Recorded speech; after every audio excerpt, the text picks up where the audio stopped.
Bienvenidos a Global Macro en Español, un podcast creado exclusivamente para impactar tu curva de aprendizaje en los mercados de capitales. Traído a ustedes gracias a Kaplan, Battlefield, Ideal Ratings, Kaya y The Hedge Fund Association.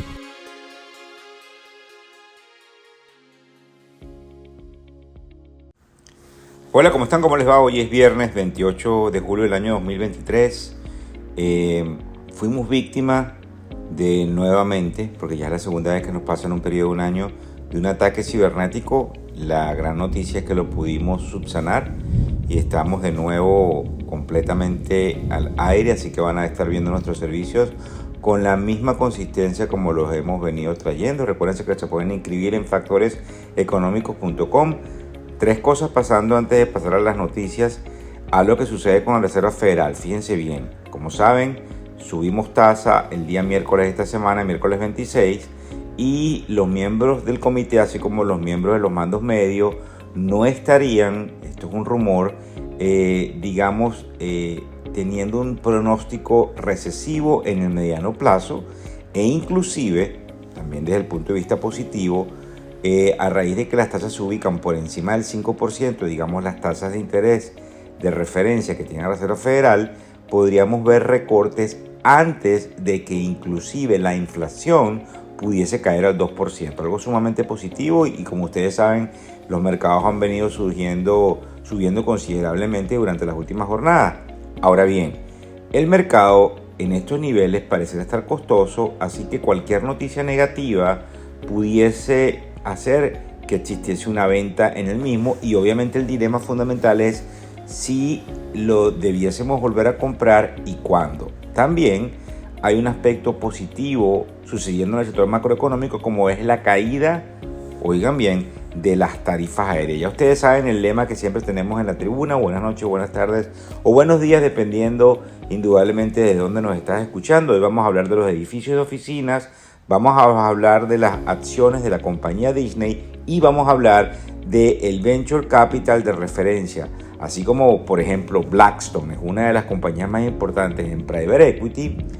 El fondo Sequoia Capital es el fondo más importante en el lado de los Venture Capital, o lo que sería igual a los fondos de capital de riesgo. Fíjense bien, en el mercado de las oficinas, como ustedes saben, está sucediéndose una cantidad de sinsabores, producto de que la gente no vuelve a las oficinas, y lo que serían los centros urbanos denominados en Estados Unidos o en el mundo entero como los downtowns se han visto muy afectados producto de esas vacantes. Esta es la primera vez en la historia, según un artículo que pudimos observar en el día de hoy, que quienes tienen acceso al newsletter lo pudiesen leer directamente.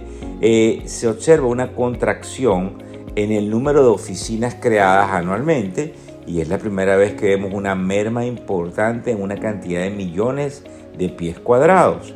Indudablemente esa oportunidad en ese artículo del Wall Street Journal nos indica también el hecho de que, para que tengan una idea, el martes hubo rumores de que los miembros de la Reserva y de la Secretaría del Tesoro de los Estados Unidos, los miembros reguladores, estarían pidiéndole a los bancos que tengan la posibilidad de relajar ciertas normas para que quienes tienen necesidad de financiar o refinanciar edificios o oficinas puedan tener acceso a un pool de oportunidades para hacerlo. Esto es bastante importante para el mercado de capitales en general, porque pudiese poner a disposición de estos necesitados de fondos institucionales de alguna posibilidad de que, en virtud de lo peligroso que serían lo que en inglés se llaman los defaults o los cesamientos de pago,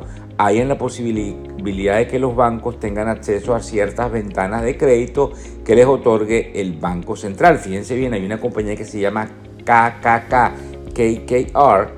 o KKR que pudiese tomar parte en lo que sería un foreclosure, que es retomar la propiedad de una oficina que está en el área de Silicon Valley por alrededor de $200 millones que pertenece a Goldman Sachs.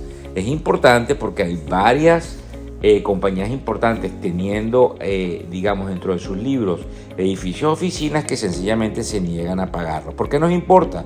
porque hay un efecto interesante aquí desde el punto de vista de los bienes y raíces, y probablemente los bienes y raíces son el principal activo que tenemos todos los que estamos, digamos, en una cierta edad adulta dentro de nuestra curva de vida.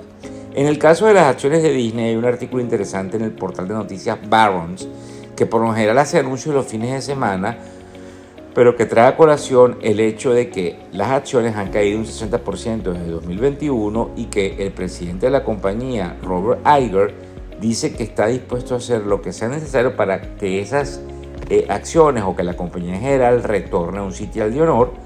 Recuérdense que Disney es una compañía con lo que se llama en inglés un branding, un nombre, una marca muy importante, y pudiese ser objeto de algunas compañías grandes tratando de comprarla. Así que tenemos que prestarle muchísima atención. Hace unos días atrás el valor de la compañía tan solo, aunque es una millonada, eran 156 billones, con B de bueno, billones de dólares.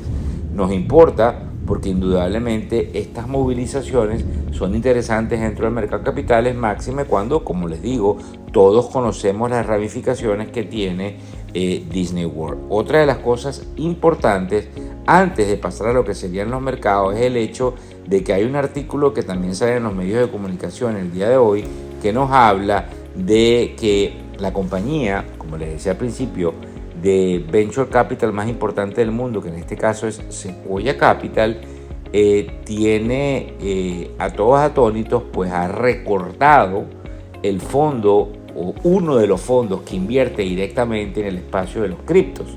Como ustedes recordarán, o les refresco la memoria, Sequoia fue una de las compañías que principalmente invirtió en la compañía que lamentablemente cayó en bancarrota, que se llama FTX, de Sam, el muchacho Sam, se me fue por encima, Batman Friedman o Bank Friedman, algo así, disculpen que no me sé totalmente su apellido, pero eso les creó a ellos una cantidad de resquebrajaciones dentro de su equipo en la parte de activos digitales. Pues resulta que el fondo cae desde el punto de vista de activos de los 585 millones de dólares manejados a tan solo 200. ¿Y cuál es el mensaje del mercado y por qué nos importa? Es interesante ver cómo reaccionan, digamos, los activos digitales, porque indudablemente esta noticia tiene una marca interesante en ese comportamiento de los activos. Para que tengan una idea, y pasando a esta hora los mercados, que son las 7:53 de la mañana, hora del este de los Estados Unidos de hoy viernes, vemos que el Bitcoin se ubica ligeramente por encima de los 29.000 puntos. Obviamente el mercado ha subido abruptamente, el Bitcoin no ha pasado de los 30.000, ha caído y hoy subiendo 77 puntos, al menos a esta hora, para ubicarse en 29.212. El bono a 10 años, que es como llamamos el general, ya casi tocando nuevamente el 4%, producto indudablemente de esa movilización en las tasas de interés. Tenemos el petróleo en la banda cercana a los $80 por barril.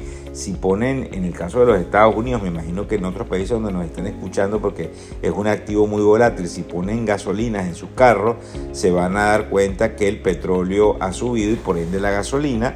En el caso del mercado de capitales, hoy tenemos al Dow Jones en la preapertura subiendo 100 puntos. Ayer nosotros tuvimos indudablemente al Dow Jones haciendo una corrección, sin embargo en la apertura subió y lamentablemente el día ayer jueves cayó 237 puntos, pero en la preapertura del día de hoy vemos subiendo el Dow Jones 100 puntos, que es 0.30%, el Standard & Poor's 500 24 puntos, que es 0.52%, y el Nasdaq 144 puntos, que es prácticamente el 1%. Es bien interesante lo que sucede allí, así que yo les quiero dar las gracias por escucharnos, las gracias por darnos ese espaldarazo e indudablemente no olvidar de disfrutar un excelente fin de semana. Hasta luego. El podcast Global Macro y de Factores Económicos ofrece una visión global de los mercados de valores, y dicho análisis es producto de la compilación traída por diferentes fuentes de investigación de mercados institucionales. Por motivos y declaración regulatoria, Este podcast no debe ser interpretado como una recomendación precisa en inversiones, bien sea en productos y o vehículos financieros. Y además, sugerimos consultar con su respectivo asesor particular de inversiones o su equivalente en caso de suscitarse cualquier duda que pudiese derivarse de nuestra fuente informativa. Este podcast es narrado por Víctor Hugo Rodríguez, quien es un conocido profesor y comunicador financiero, cofundador de la plataforma educativa ilafin.com. Muchas gracias.